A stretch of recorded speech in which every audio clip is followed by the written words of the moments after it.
Fala pessoal, vamos aqui a continuação do nosso especial de 300k. Esse canal aqui é só comemoração de aniversariante foda. Alguns nem tanto, claro, mas não deixa de ser uma comemoração atrás da outra, não é mesmo? E se você achou que os animes de guerra, sangue e desgraça dessa lista já tinham acabado, ah meu querido, você está muito enganado. É com muita alegria que venho aqui anunciar que o próximo aniversariante da nossa lista é ninguém menos que Saint Seiya The Lost Canvas, vulgo Akame ga Kill com a armadura de ouro. Anime que conheci através daquelas famosas bancas de DVD da galera de One Piece, sabe? Mas que mesmo assim na época eu não cheguei a assistir o anime até o final, pois o DVD só tinha os 3 primeiros episódios incluso. Porém, depois de uns anos com a chegada da internet na minha casa, né, eu finalmente pude ver até o fim do anime. Bem, até o fim do anime com certeza não foi a melhor frase pra falar de The Lost Canvas. Mas chega de enrolação, cavaleiro. Vista já a sua armadura, eleve seu cosmo, pois iremos marchar agora com uma guerra santa do The Lost Canvas.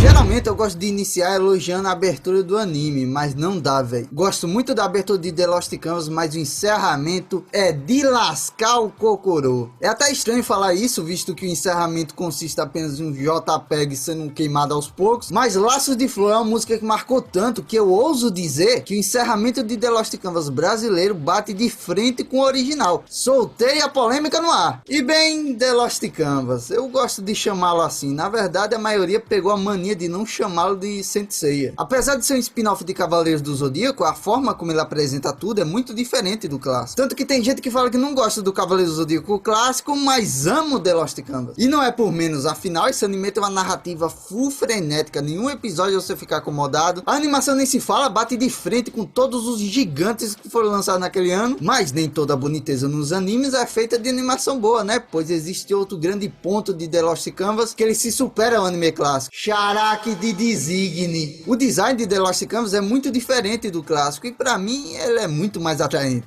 Créditos a mangaka Shiori, que foi a responsável pela criação desse nosso amado spin-off dos Cavaleiros do Kurumada. Particularmente acho a versão dela tanto da história quanto do estilo dos personagens muito mais cativante que a clássica, mas não me entenda mal não, Kurumada, eu ainda gosto muito dos seus Cavaleiros também.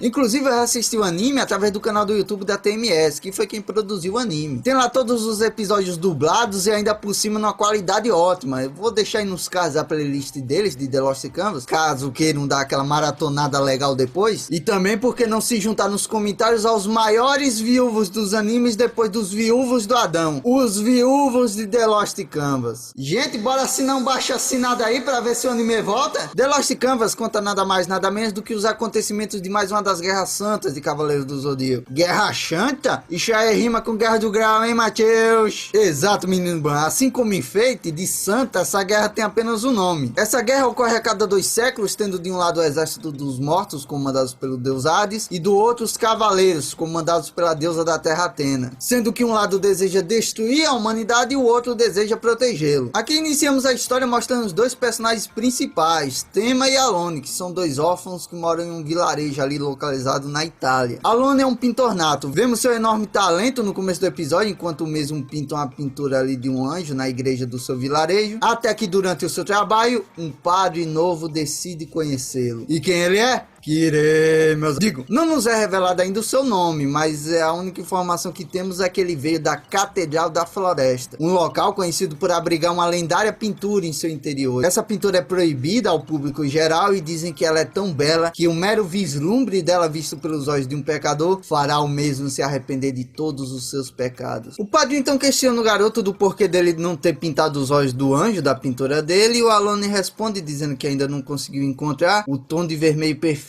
para pintar aqueles olhos. O padre então sugere que o garoto suba a montanha ao norte da vila, pois segundo ele, lá existe um bosque com flores e frutos que podem gerar essa tal cor vermelha que ele tanto procura. Porém, quando o Alone chega lá, apesar de encontrar um belo bosque cheio de cores vivas, o tom que mais se destaca naquele cenário é o tom mais trevoso da escuridão perpetuada pela figura de uma misteriosa mulher. Rapaz, que frase bonita eu acabei de dizer. Essa mulher trevosa se apresenta como Pandora e já de cara ela chega como: Nada fofo sobrevive perto da aura trevosa de uma garota gótica. Essa mulher vem com uns papos mó estranhos, capotando o cachorrinho, dando um beijo gótico no moleque, colocando um colar esquisito no pescoço dele e ainda por cima chamando-o de imperador do inferno. Porém, após tudo isso, o Alone fica desacordado e acaba sendo encontrado pelo tema, dando a entender que tudo aquilo foi tipo uma coisa da cabeça do garoto. Bem, acontece que um homem chamado Doco de Libra enxerga um potencial muito grande no tema para ele se tornar um cavaleiro de Atena e faz a proposta dele de ir pra Grécia juntamente com ele, né? E o garoto acaba aceitando ir. O Alone é quem fica mais triste com essa notícia, visto que alguns anos atrás a sua irmã também foi adotada por um homem que se dizia ser um cavaleiro de Atena. E antes da partida do amigo, o Alone disse que gostaria muito de dar um quadro pro tema, desenhando ele, porém ele disse que ainda não encontrou o tom de vermelho perfeito para pintar os olhos dele. Então o Alone promete que da próxima vez que os dois se encontrarem, ele já terá encontrado o tom certo de vermelho e finalmente irá terminar a pintura do amigo. E dessa forma, Tema parte com seu mestre Doco de Libra para o santuário da Grécia.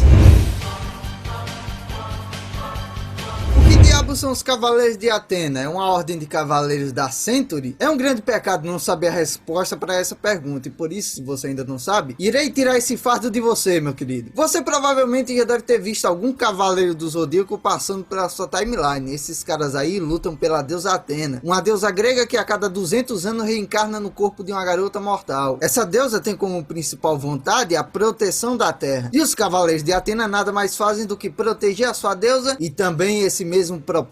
Os Cavaleiros de Atena vestem as 88 armaduras do Zodíaco e elas são separadas em 3 níveis diferentes: bronze, prata e ouro. Você provavelmente já deve conhecer as armaduras de ouro, pois foi através delas que os signos finalmente ganharam uma função realmente útil para nossas vidas. As 12 armaduras de ouro são representadas pelos 12 signos do Zodíaco. Então, quando você assiste Cavaleiros do Zodíaco, sempre fica aquela expectativa para você ver o seu Cavaleiro de Ouro orgulhando seu signo. E após alguns anos lá se esforçando no santuário, o tema finalmente consegue a sua armadura de bronze, sendo ela a famosa armadura de Pégaso. Inclusive, a constelação da armadura vira praticamente o sobrenome da pessoa nessa série. Então você vai ver eu me referindo bastante aos personagens pelo nome da sua armadura, tá ligado? Mas veja só como o destino é irônico, meus amigos. Agora que o tema finalmente se tornou um cavaleiro de Atena, a garota da qual a Atena reencarnou nessa geração foi a própria irmã do Alone, Sasha. Ah, Tema, me pergunto o que meu gentil irmão está fazendo agora. Provavelmente ele deve estar pintando algum quadro, né? Então, eu realmente estou pintando os quadros, mas o que eu não estou entendendo é porque tudo que eu pinto acaba morrendo. Sim, meus amigos, após aquele encontro do Alone com a Pandora naquele dia, tudo que o garoto desenhou desde então acabou morrendo. E no meio desse caos todo, a estranha mulher trevosa surge novamente. E juntamente com o padre que visitou o garoto naquele dia na sua igreja, ambos convidam o Alone para ver a tal misteriosa pintura da Catedral da Floresta. Porém, quando Alone finalmente consegue vislumbrar a tal figura da catedral, se era algo angelical ou santo que ele esperava, ele não podia estar mais enganado. Na verdade, a pintura retrata ninguém menos que o deus do submundo sobre uma montanha enorme de cadáveres. Após ver aquela imagem, Alone se recorda que havia pintado o quadro dos outros moradores do orfanato também. E nós sabemos bem qual o destino daqueles que inspiram seus desenhos, não é mesmo? Nisso o moleque surta pra caralho com as mortes que ele acabou causando, ainda mais porque ele é um garoto super gentil e doce. E aí o padre e a mulher chegam perto dele e falam que ele não os matou. Na verdade, ele libertou a alma deles. Jovem Alone, a morte e a salvação. Como pode ser salvação? Eles eram pobres órfãos que já sofriam demais há anos. E eu fui lá e os matei. Exato, meu senhor. Agora que eles estão mortos, eles não irão sofrer nem passar mais fome. Aí você tem um belo ponto. E dessa forma, Alone finalmente reencarna a personalidade de Hades, fazendo com que naquela noite a lua desapareça como um sinal de que a Guerra Santa acabara de começar. Imagina quando eles se encontrarem no final do anime, hein, Matheus? Que final do anime, menino bom? O tema descobre agorinha mesmo que o seu querido amigo virou Hades. Mais que isso, o Alone pega o quadro incompleto do protagonista e diz que finalmente encontrou o tom de vermelho que ele tanto procurou. E com apenas 2 pinceladas... Ué, tá porra, Alone, estragou o desenho? É? Ao finalizar o desenho do protagonista, Alone Alone deu simplesmente um falecido hit. O protagonista morreu? Capotou o menino Ban. Aqui temos com perfeição um anime que funciona pra caralho com a regra dos 3 episódios. Você simplesmente fica em choque com a morte do protagonista e ainda por cima com a Pandora e o Alone ordenando o primeiro ataque contra o santuário. Imagina como eu fiquei não podendo assistir o 4º episódio por causa daquela porra daquele DVD da regra dos 3 episódios. Se The Lost Canvas já tinha me pegado com os 3 primeiros episódios, o arco da invasão ao santuário só aumentou ainda mais o meu hype. Porque puta que pariu, só tem personagem foda vestindo armadura de ouro nesse anime. Eu não senti no clássico metade da importância e foco que eles deram aos Cavaleiros de Ouro nesse spin-off. Já de cara temos uma surpresa, logo quando os espectros tentam chegar próximo do santuário. O primeiro Cavaleiro de Ouro a lutar contra os espectros é, ironicamente, o cavaleiro que defende a última das 12 casas. O Cavaleiro de Ouro de Peixes, Albáfica. O grande boss dele é o espectro que representa a trindade dos espectros mais poderosos de Hades, os chamados 3 Juízes do Inferno. E o seu inimigo é ninguém menos que Minos de Grifo, a estrela celeste da nobreza. Enquanto os Cavaleiros de Atena representam as constelações, os espectros são representados por estrelas. A luta dos dois é carregada até de um certo climinha, porque o Minos fica numa nóia de ficar elogiando a aparência do Albáfica toda hora. Cara chato, velho, parece aqueles pedreiros quando vê mulher passando na rua. Na versão japonesa, o Minos é mais pedreiro ainda, porque a primeira coisa que ele fala pro Cavaleiro de Peixe, quando vê ele, Ituxkushi, que traduzindo para nosso português significa ali mais ou menos gostoso da porra. Mas quando eu disse que esse spin-off dava mais valor aos Cavaleiros de Ouro, eu não me referia somente à força deles. A personalidade e até mesmo as suas relações com os figurantes aumentam demais o respeito que você tem pelos Cavaleiros. Por exemplo, o Albáfica decidiu colocar seu jardim de rosas mais na frente do santuário porque ele queria proteger um vilarejo ali próximo. Uma atitude bem inesperada do Cavaleiro de Ouro mais solitário de todos. Caso vocês não saibam, o Cavaleiro de Peixes não permite que ninguém se aproxime dele, pois seu corpo é tão venenoso quanto as suas rosas venenosas. Tanto que quando alguém tenta chegar perto dele... Ei, não chegue perto de mim! Nossa. A luta dos dois vai acabar com o Minos sádico do jeito que ele é, indo pro vilarejo para destruir antes de ir pro santuário, só por ele ter notado que o Cavaleiro de Peixes queria proteger os moradores ali. Não se preocupe, Agatia. Ele é um Cavaleiro de Ouro, um dos 12 defensores mais poderosos. Agatia, vamos fugir daqui! Mas no fim o Albáfica felizmente consegue derrotar o Minos antes do mesmo matar alguém do vilarejo. E meus amigos, eu não tanco as mortes dos Cavaleiros de Ouro não, na moral, velho. A cena da morte do Albáfica é de lascar o cocorô. Eu depois da morte dele fico que nem a mina do vilarejo lá chorando pro Xion enquanto ele tá levando o corpo do amigo pro santuário. Eu não aguento ver os cavaleiros sendo feridos desse jeito. Eu também não aguento não, Xion. Após uma triste baixa para o santuário, uma notícia terrível chega para abalar ainda mais os nossos Cavaleiros de Atena. Um garoto vindo de Jamiel, vulgo, assistência técnica do santuário. O garoto vem a mando do seu mestre, intitulado Hakurei, um velho amigo do grande mestre do santuário, que é tipo a admin da parada toda. E ele vem para entregar uma mensagem urgente para Atena. Todos os espectros que morrem acabam voltando à vida. O que faz total sentido, já que o deus deles é o deus dos mortos, né? Nisso todo mundo já fica furioso, porque já penso que a morte do Albáfica terá sido em vão. Mas aí o garoto ameniza os ânimos ali, falando que o seu mestre já está buscando uma solução para esse problema. Mais que isso, ele diz que se o santuário conseguir aguentar por um dia os ataques dos espectros, o Hakurei trará uma solução não só para impedir o renascimento dos espectros, como também o retorno do Cavaleiro de Pégaso. Pera, ele não tinha morrido, Matheus? É aí que está a reviravolta, menino Ban. Todo esse tempo o tema não estava completamente morto, pois ele estava sob a proteção de uma pulseira de flores que a Sasha fez quando ela era criança pra ele. Chá uma pulseira, Matheus? Não é apenas uma pulseira, menino Ban. É uma pulseira de flores foda feita pelas mãos milagrosas da fodendo Atena, deusa da terra. Caracas. Tudo que essa mulher toca vira um negócio pica, tá ligado? Então já vai se acostumando que isso é algo recorrente no anime. E por causa dessa pulseira, o tema consegue ser resgatado por uma discípula do mestre Hakurei, chamada Yuzuriha, e o hiato de unicórnio, que é tipo tipo o rival do protagonista na história, tá ligado? Mas essa não foi a única missão dada aos nossos protagonistas no mundo dos mortos. Eles também foram encarregados de encontrar o único ser vivo que mora naquele lugar, a árvore do mundo dos mortos, Mokurenji, pois reside nela a solução para acabar com a imortalidade dos espectros. E graças à ajuda do Cavaleiro de Ouro de Virgem, que o cara é tão pica que mesmo estando meditando na sua casa lá no Santuário de Atena, o cara consegue se projetar no mundo dos mortos. E é graças à ajuda dele que os protagonistas encontram a árvore Mokurenji e recolhem os seus frutos, pois serão através deles que a solução para derrotar os espectros de Hades será criada. Mas enquanto essa solução não chega ao santuário... Solém, irmãos! Chupa, Báfica, revivemos, carai! Agora sim poderemos invadir o santuário. Bom dia!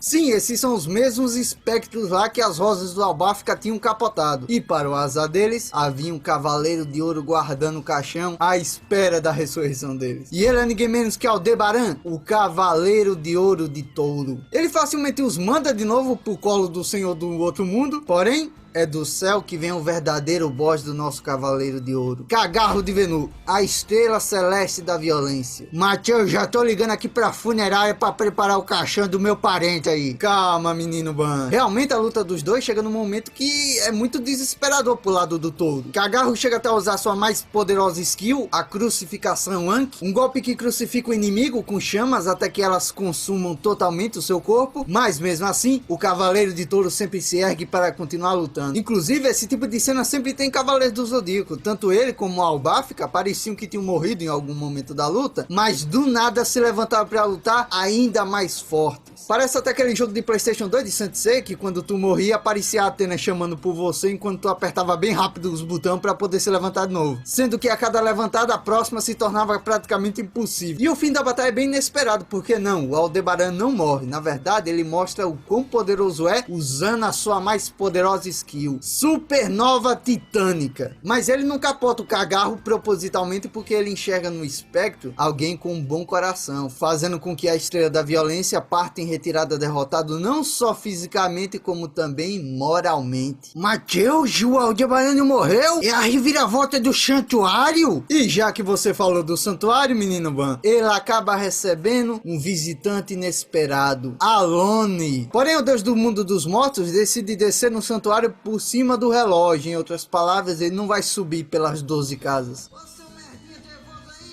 Obedece a regra de subir pelas 12 casas? Cala a boca, Manigold, não é tu que vai enfrentar ele primeiro. Alone não só invade o santuário, como também causa uma grande destruição nele. E ainda por cima faz com que todos os cavaleiros de ouro simplesmente não consigam se levantar. Quer dizer... todos não, pois quando ele se aproxima da sua antiga irmã, surge ele. Silêncio, pois agora é meu momento. Quem surge mesmo sob a pressão esmagadora de Hades é o cavaleiro da minha constelação, meus amigos. Sísifo, o cavaleiro de ouro de Sagitário. Ele já chega metendo a cara pro Hades para defender a sua deusa. Não apenas isso, ele ergue o seu arco para atacar o deus do mundo dos mortos. Agora é o nosso momento, sagitarianos. É o nosso momento de brilhar.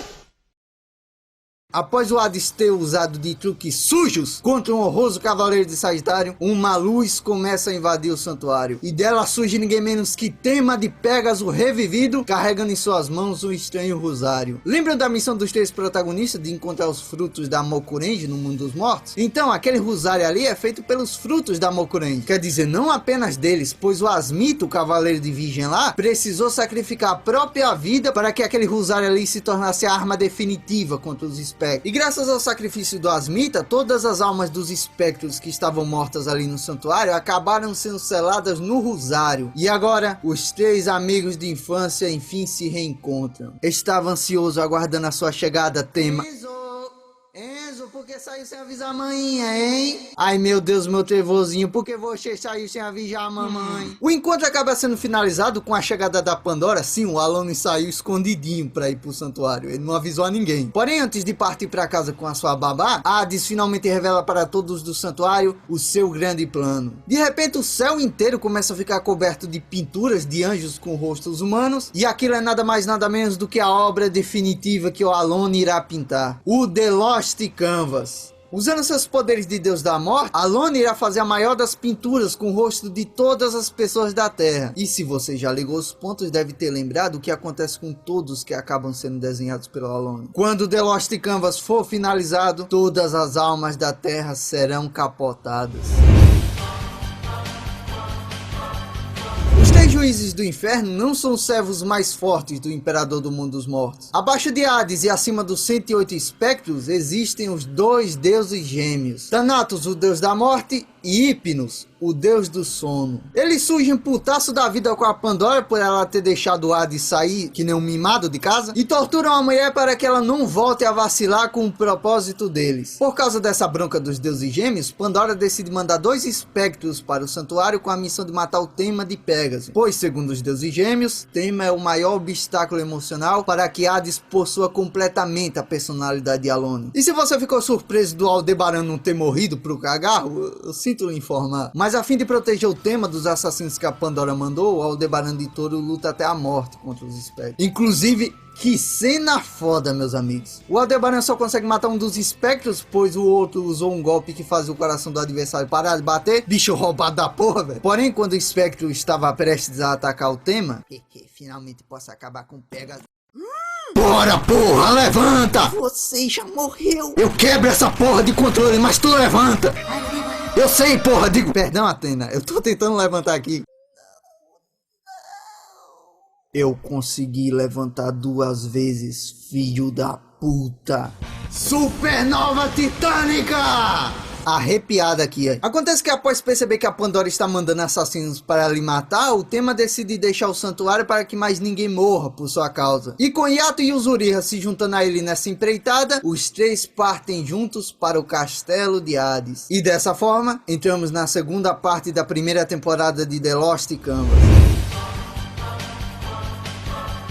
Aqui entramos na segunda parte da primeira temporada de The Lost Canvas. A maioria deve achar que a primeira temporada foi lançada de uma vez só, mas não. A primeira temporada foi separada em 2 partes. O famoso 2Q. Nessa segunda parte temos como principal foco 2 duplas de irmãos gêmeos. Os deuses gêmeos Thanatos e Hypnos e o grande mestre do santuário e o Hakurei. Sim, eles são irmãos gêmeos. E descobrimos isso logo no começo dessa segunda parte, quando os 2 irmãos enfim se reencontram e batem aquele famoso X1 só no morro de respeito. Inclusive, eles na versão brasileira são dublados pelo mesmo dublador, então quando os 2 personagens conversavam entre si, eu sempre ficava muito confuso, parecia até um monarca cachorro, velho. Os 2 irmãos cavaleiros têm uma velha ligação com os deuses gêmeos, pois as 2 duplas se conheceram há mais de 200 anos atrás, na última Guerra Santa. Já porra, Matheus, os caras são imortais, é? Se são imortais, eu não sei, menino Ban, mas amargurados com certeza são, pois eles ficaram vivos até hoje só para poderem se vingar dos deuses gêmeos, que acabaram matando todos os cavaleiros da sua geração. Sim, os caras viveram mais de 200 anos só na base do ódio. A partir desse momento, a Pandora é praticamente jogada de lado, com os deuses gêmeos orquestrando tudo para derrotarem o Pégasus antes que ele chegue até o castelo de Hades. Após os protagonistas adentrarem uma floresta sinistra ali próxima ao castelo de Hades, surge um espectro que recebeu um buff especial do próprio Thanatos. Verônica de Naso, a estrela celeste da contemplação. Ela facilmente tem vantagem contra os nossos protagonistas devido ao buff que ela recebeu, mas felizmente o grande mestre havia enviado uma babá para o nosso menino Tema. Manigold,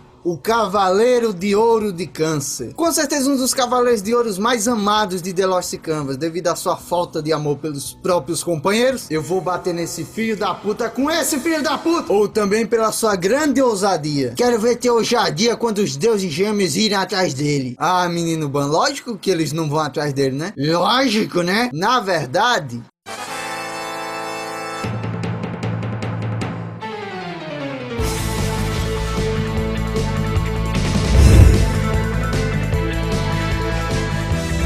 E meus amigos, o louco do Manigold foi sozinho até o Palácio dos Deuses Gêmeos e simplesmente pousou na frente deles, quebrando o tabuleiro de xadrez dos deuses. Então, quem dos dois é o deus Thanatos? O deus da morte que tem olhos negros. Cabelos Negros, T-H-A-N-A. Sou eu, porra. A batalha contra o Thanatos é muito sofrida. Já de início vemos o poder do Deus da Morte que não deixa Manigold acertar um único golpe nele. Porém, desde o início, o grande mestre havia planejado se juntar ao seu pupilo. Sim, o grande mestre do santuário Sage foi quem treinou e trouxe o Manigold para o santuário. Inclusive, ele era o Cavaleiro de Câncer há 200 anos atrás. Mas mesmo com a união dos dois cancerianos juntando forças, percebemos que danos físicos não são nada perante os deuses. Consegui dar um soco nele. No fim, o Manigold precisa se sacrificar para destruir o corpo do avatar humano do Thanatos, e com o espírito do Deus da Morte vaga no seu corpo, o grande mestre também se sacrifica para usar o único método de derrotar um deus, selando em uma arca sagrada. E graças ao sacrifício do mestre e do seu pupilo, os cavaleiros de Atena têm um deus gêmeo a menos para se preocupar. Com o Thanatos selado, apenas o seu irmão sobra como obstáculo. O problema é que o Hypnos é bem mais astuto que o seu irmão. Tanto que ele manda os seus 4 filhos, que são os deuses do sonho, atrás do Pégaso. E aqui conhecemos o nosso mais novo defunto, Eucide, o Cavaleiro de Ouro de Capricórnio. Eucide é a definição perfeita de um cavaleiro. O cara é full sério, responsável e, acima de tudo, fica o dia inteiro falando que a lâmina dele ainda não está afiada. Até mesmo quando ele perde o seu braço direito, lá o cara perdeu o braço dele. Cara, otário demais nesse amar. Minha espada ainda não chegou à perfeição. Infelizmente, os deuses do sonho derrotados no mundo dos sonhos se unem em um só corpo, e com o Eucide caído no chão sem forças, parece até que os nossos protagonistas serão derrotados. Só que aí surge ele, o Cavaleiro de Ouro da constelação mais pica, meus amigos. Sísifo de Sagitário decide dar as caras novamente no anime. É porque ele tava dormindo depois que levou a flecha, mas tem que dormir um pouco, né? Senão não tem anime, não é verdade? E agora ele retorna para ajudar seu velho amigo Capricórnio, Eucide. Sísifo, você finalmente acordou, seu baiano? Eucide, irei te ajudar, velho amigo. Que bom, velho. O Pégaso ali e os amigos dele não prestam pra nada. E eu aqui tô sem meu braço direito. Vou precisar de uma grande ajuda. Eu atirei uma flecha. Porra, Sísifo. Uma flecha, Sísifo? Não, é uma fodendo flecha que foi tocada pelas mãos foda da fodendo deusa Atena da Terra. Porra, Sísifo, aí bota fé. O cavaleiro salta em direção à flecha e em menos de um segundo usa o grande triunfo dos cavaleiros de Capricórnio. O corte da lendária espada sagrada, Excalibur. E após um golpe duplo, Eucide corta a flecha do Sísifo em um piscar de olhos, fazendo ela se dividir em 4 partes, fazendo acertar os 4 corações dos deuses de uma vez só. E como estamos em The Lost Canvas, depois ele também morre. Com a derrota dos deuses do sonho pelo sacrifício de Eucide e pelo selamento de Thanatos, graças ao sacrifício de Manigold e do seu mestre Sage, Hakurei fica mais animado que velho atrasado pro bingo, na vontade de dar uns murros no Hypnos. E com as forças do Deus da Morte fragilizadas, todos os cavaleiros e aspirantes a cavaleiro são teleportados até o castelo de Hades para terem a batalha decisiva. Inclusive, através disso, conhecemos os outros cavaleiros de ouro que ainda não tínhamos visto: Cárdia de Escorpião, Degeu de Aquário e Régulos de Leão, deixando apenas o Cavaleiro de Gêmeos como um mistério. Xion fica bastante preocupado, pois o seu mestre Hakurei foi sozinho até o castelo de Hades, ordenando que todos os cavaleiros ficassem do lado de fora esperando o sinal dele. Não se preocupe, Xion. Doku, o mestre já é um senhor de idade, tenho pena do que pode acontecer. Se Sage era o irmão calmo e sábio, Hakurei era o irmão porradeiro louco. O velho vai virado no Viagra pro castelo do Hades e simplesmente mete a porrada em todos os espectros que aparecem na frente dele, chegando até mesmo, após muito sacrifício, até a selar o deus do sono Hypnos. E dessa forma, os sobreviventes da última guerra deixam essa vida, conseguindo se vingar dos pau no cu dos deuses gêmeos, abrindo caminho para que essa geração enfrente sem maiores dificuldades os deuses Hades. Porém, o deus dos mortos toma a decisão inesperada. Ele decide seguir para ficar no céu. E como nem todo mundo nasceu com o privilégio de ter uma armadura foda, de um signo foda, com um par de asas foda, a temporada acaba com a gente full curioso para saber como diabos os cavaleiros irão chegar até o Hades, que agora tá no castelo dele no céu. Se eles demorarem, o Alone irá terminar de pintar o The Lost Canvas e todo mundo vai capotar, então eles têm que ir logo. Caraca, velho, não segura o hype não. Vamos logo para o resumo da segunda temporada. Bora, Matheus! Pois é, não tem